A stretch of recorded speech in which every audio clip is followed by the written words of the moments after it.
wala namang contour mapping is trapezoid. No? If you're going to estimate the volume of this certain contour, or yeah, the interval of these two contours, no, you can use this trapezoidal.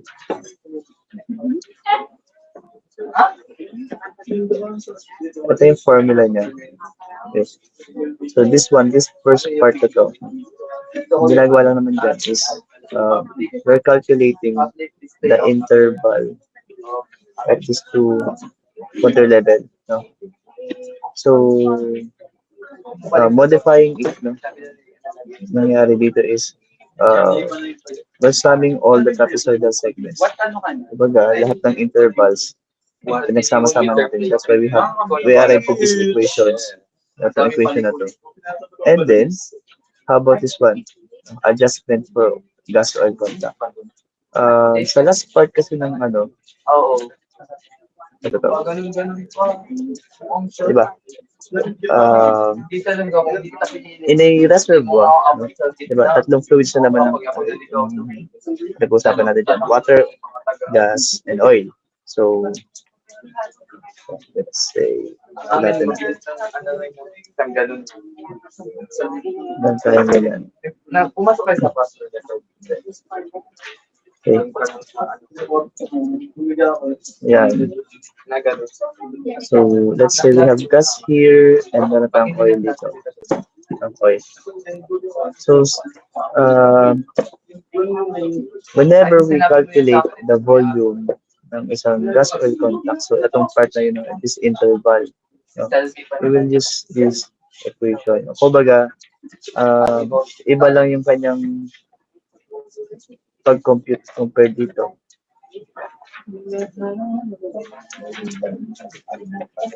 Bakit po ba? Bakit ganun?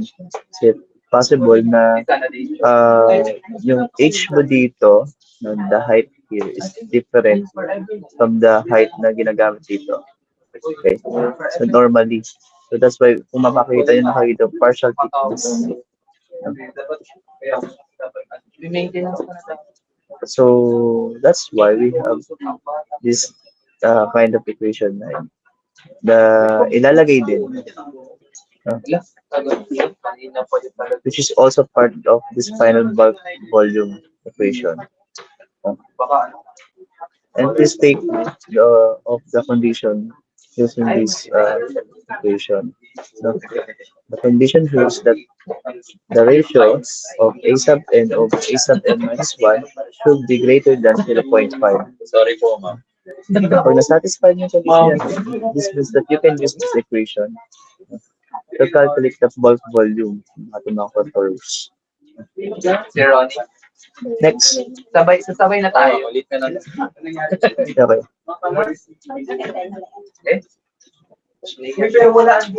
Okay, so next method is this pyramidal method. We're assuming that the contours is like a pyramid, but hindi naman siya exactly na pyramid. No? Kumbaga yung the upper base part is much smaller than the lower part. That makes it look like a pyramid. Kumbaga. Ngayon, ito yung formula niya. Hindi na kimang Christine. So, ito kasi ay bawat interval, no, pag kinakompute. Per interval. So, prescribe ko per interval, edi dalawa tayong contour level, halimbawa 0 at 10. So, ito yung sabi ko. No? Yan po yung interval. LC. Ito ba kung mo until 5? Hindi, until 5. And then, the condition here that we must satisfy first is the ratio of A sub n over A sub n minus 1 must be less than or equal to 0.5. Pag we satisfy the conditions, so we can use this formula. Yan po yung formula.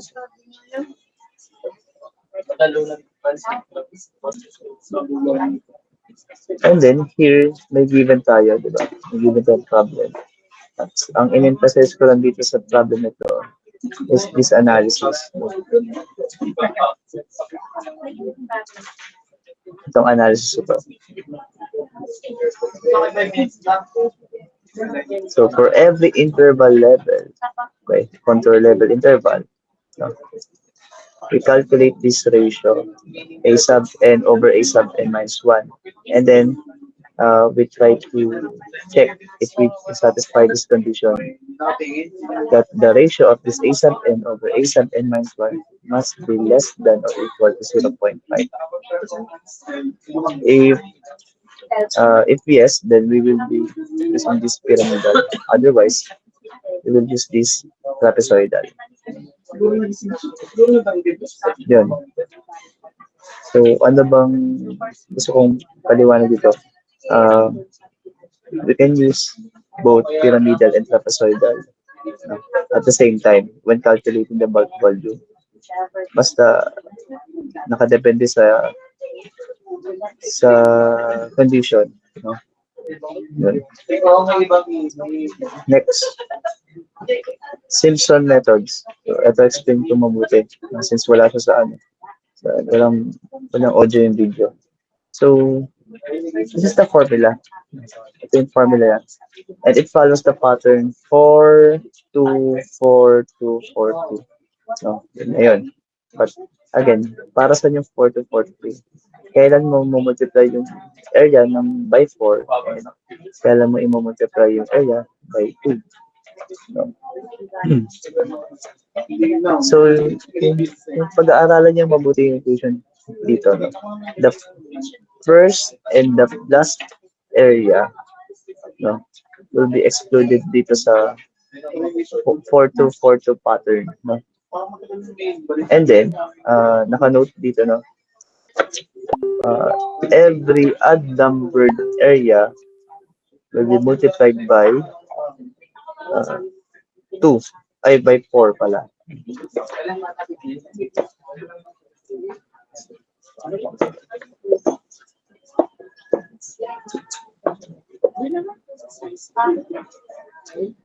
Yeah. Every odd numbered areas will be multiplied by 4 and those even numbered areas multiplied by 2. Okay? Another thing is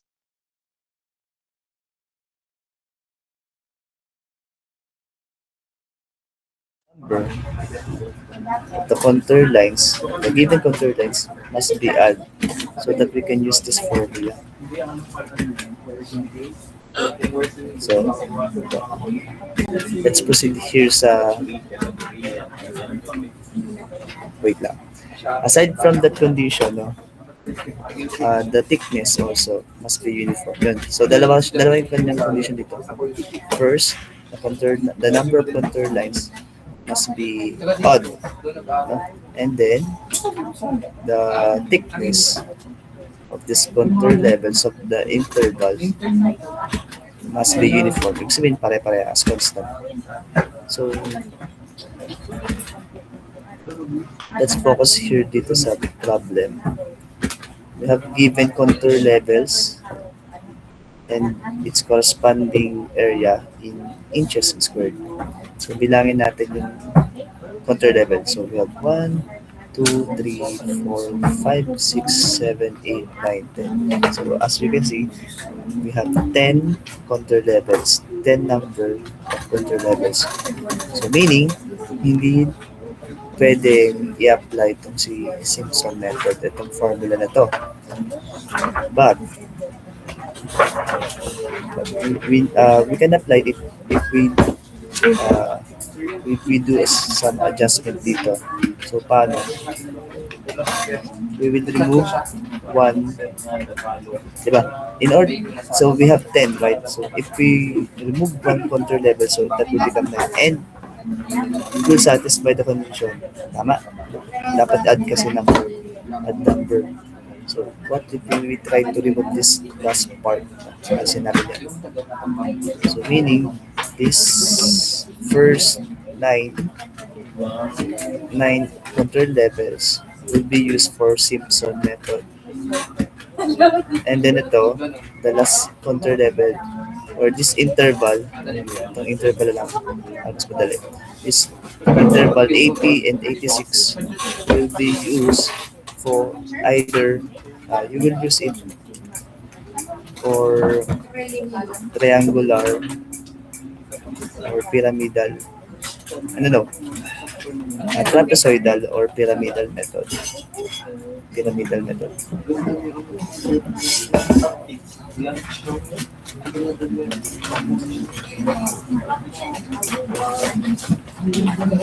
Yan. Yan may ganyan-ganyan siya lang.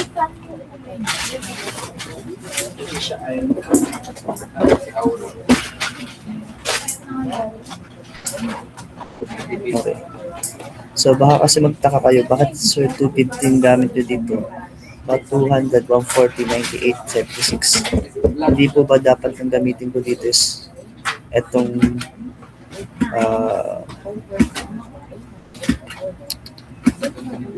etong area in acres.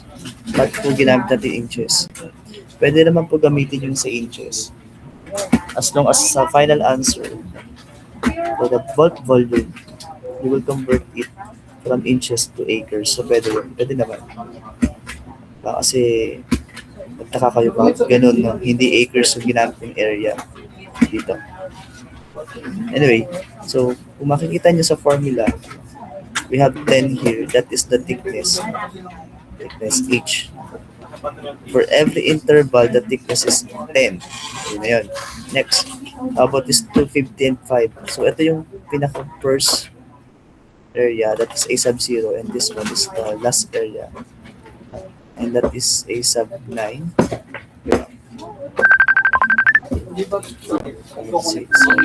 Yeah, A sub 9. Di pa lang. 1, 2, 3, 4, 5, 6, 7, 8, 9. A sub 8. Kasi ito, 0. Ang ating pinaka-first part is A sub 0. So, 0, 1, 2, 3, 4, 5, 6, 7, 8. So, A sub 8. Next. So, lahat ng A sub mga odd number. So, A sub 1, A sub 3, A sub 5, A sub 7. Each area will be multiplied by 4. And then ito mga even number na areas. So 2, 4, and 6. Each area will be multiplied by 2. Kaya ang pattern dito is 4, 2, 4, 2.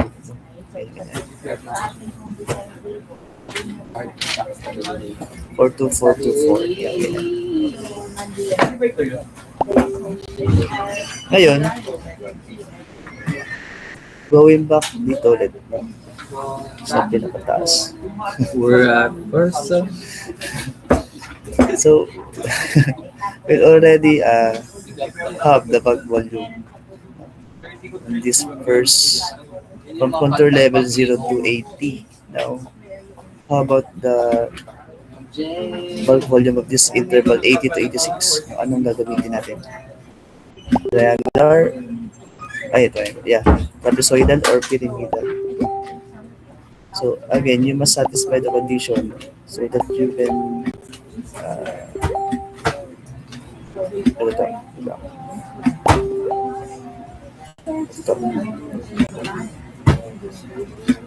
So ito yun, no? A sub n over A sub n minus 1. So based on sa data, the A sub n is 0, the A sub n is 5, and it means that the ratio is 0, right? So that 0 is less than or equal to 0.5, which is true. Tama naman. So, ibig sabihin, we will be using this triangular method. Kaya ito yung sa solution, no? Triangular method. Sa Friday, hindi ka uuwi, Telvin. Okay. And then yun, just Doon ka simply na sa Saturday. combine the bulk volume.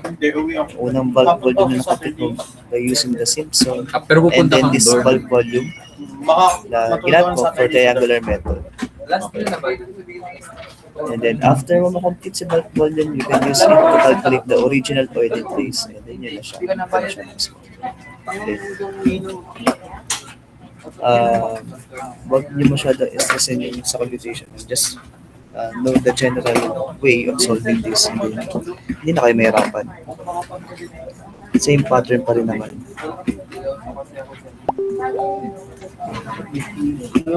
Now, ito.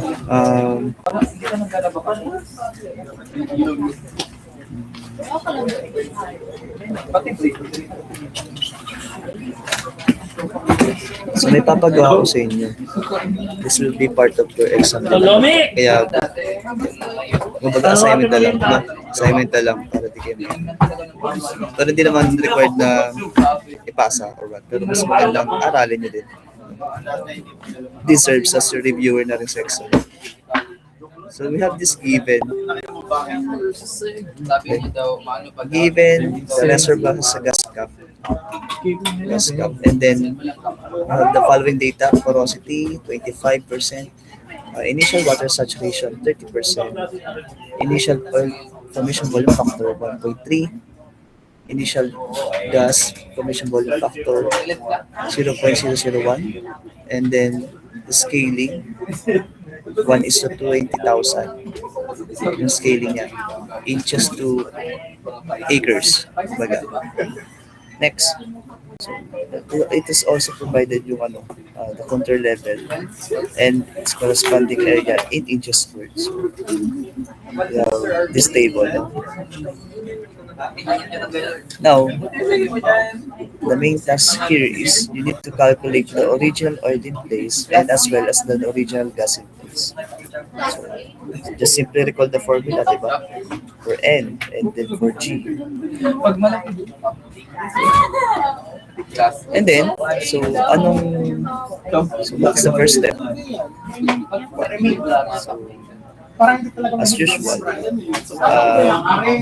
prepare what is the formula that you will use. You can use trapezoidal,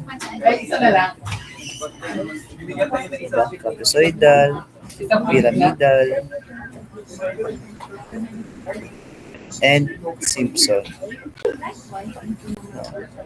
I suggest you use the Simpson since among the three methods, this is the most accurate.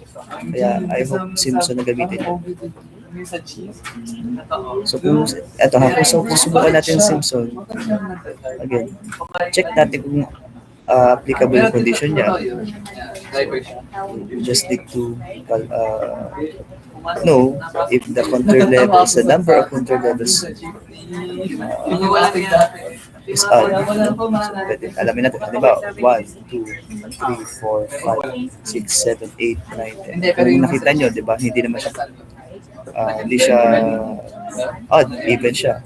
Next, the second condition here sa Simpson is the thickness must be uniform. So, tinan mo ang interval, thickness of each interval. So, ito, you have 10. Ito, 10 din. Ito, 10. Kaso pagdating dito, the thickness is 3. So, sa tingin nyo ba applicable ba Simpson dito? Hindi na, di ba? Next, dito, we have the thickness is 7. Oh. Pagdating dito is 10. 10. 10. O, dito 6. Ano ba yan? So, from that information, malalaman mo dyan kung alin na dyan yung applicable yung Simpson, alin yung hindi. And then, kung hindi man siya applicable, it's either trapezoidal or pyramidal ang gagamitin nyo. So, alin ba dito? So, ito, probable trapezoidal or pyramidal. Ito, ganun din. Trapezoidal or pyramidal. Ito rin, trapezoidal or pyramidal. Pili na lang kayo.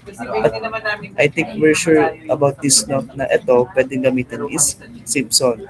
Bakit? First of all, wait lang. 1, 2, 3, 4. 4 din to. Mag-a-adjust ka rin. Hindi rin pala applicable. Hindi rin. Kasi ito ha, 1, 2, 3, 4. So, 4 yung ano dito. Dapat Selwyn, odd. swimming ka dito. Wala ka, adjust ka. Pero nung una, doon ako sa may dulo-dulo. So pagdating Rinig ka dito, nila rin. ito. So tingnan natin ito sa kabila dito. 1, 2, 3, 4. So apat din. So hindi rin possible si Simpson. Magkakaroon ka ulit another adjustment. Pwede mong bawasan yung isa. Alisin mo na yung bawasan mo na lang yung mismo counter, number of counters. So you can use this Simpson. Pero yun nga, explore nyo. No? Pero ang tip ko lang talaga is Explore nyo daw. explore. There are different ways of solving this. But again, try to use this Simpson as much as possible. Kasi ito yung accurate. Bakit mo gagamitin itong trapezoidal pyramidal kung alam naman na hindi accurate? Oh, grabe yun. Ba't ito gagamitin? Hindi, I mean, ano lang yan. Depende lang. Depende sa sitwasyon, no? Yun nga. Kaya nga nagkaroon tayo ng ganito klaseng method is para nga mas maging accurate yung inyong computation. Optional na lang yung iba kung hindi siya satisfied yung condition. Okay. So yun lang, no? May question po ba? Ay! Talagang burahin ko na to. Burahin ko na to. Para na ko dyan.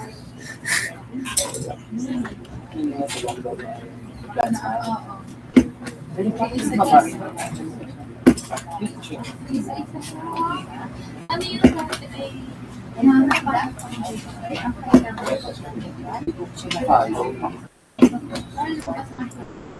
Okay. So, pa-screenshot nga lang nito.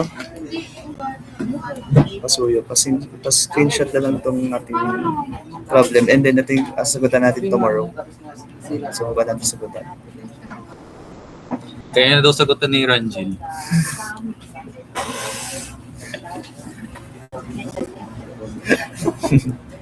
Ayun. So, kung okay na ba, na-screenshot na ba?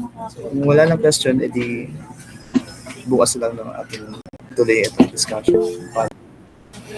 Yes, Christian.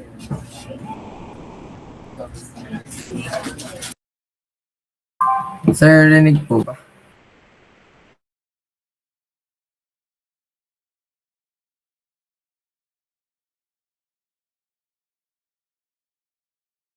May question po? Yes, Christian. Sorry sir. Wala po kasi yung ano. Ask ko lang po kung aabot po pala to sir sa course to. Medyo nalilito lang. Dun, ask ko lang po kung alin po dun sa course to yung experimental at alin yung simulation.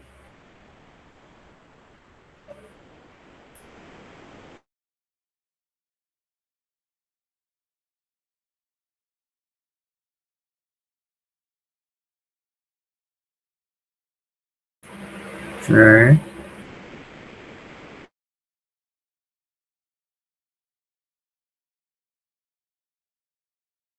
Hello. I-chat mo na lang yung ano, yung question. Hindi ko kasi yung problema lang audio.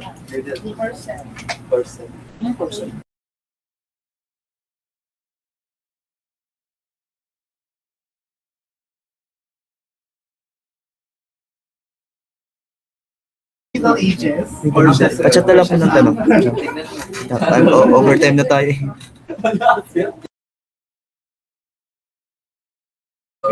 Okay, yun sa coursework. Ganito.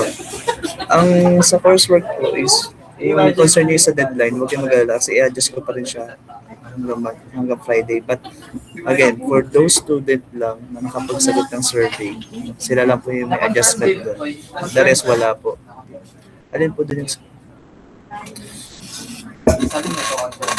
simulation, alin po yung experimental. Plus yung simulation, obviously, yun yung galing sa software. Kaya siya tinawag na simulation. And then yung experimental, or yun ang tinatawag natin observable data. Yun na yung mismong data na galing sa experiment, yung actual experiment. Kaya siya tinawag experimental. Sa halaga? Yes. Yeah. Observe is ang actual, calculated is yung simulated. Kumbaga, those terms is, you can use it interchangeably. Pag observed actual, pag calculated sa thank you, Jules. Ng details. So, ganun po na lang. Sila na ba? Tables of PBT properties from the simulation. Yung ito po, sir. Just simply screenshot yung mismo simulation. Hindi ka may mga mahabang table, din may mga reports. So, yun lang naman yung PBT. Again, wag yung basta screenshot ha. Please, unawain mabuti kung ano meron doon. No? Yun kasi mahalaga doon. Yun naman ay, yes, yung report. Yung mahabang report. Screenshot lang. Hindi ko, sa tunay, hindi naman sa akin mahalaga kung ilalagay mo lahat ng screenshot na ito. Hindi. Ang gusto ko is yung analysis nyo about doon. Madali lang naman kopyahin yun.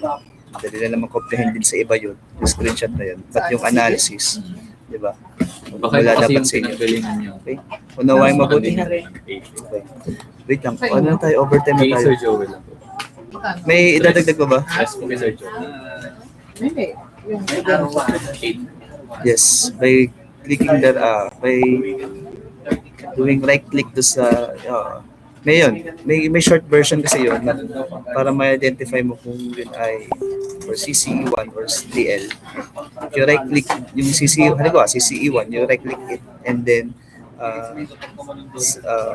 select this report. So, lalabas yung report for this CCE1. Same case with DL. Pag ni-right click mo sa DL, yung simulation, and then sinelect mo yung report, no? Lalabas yung report based doon sa DL. Malinaw ba sa inyo ibig sabihin ng CCE at DL? Baka mamaya ayun ha. Anuwain mabuti yung principles about doon. Hindi lang siya basta experiment, no? Hindi lang siya basta part ng simulation. No? May dahilan kung bakit may mga ganyang laboratory, may ganyang mga simulation. Yun. Yun lang. May dadagdag pa ba?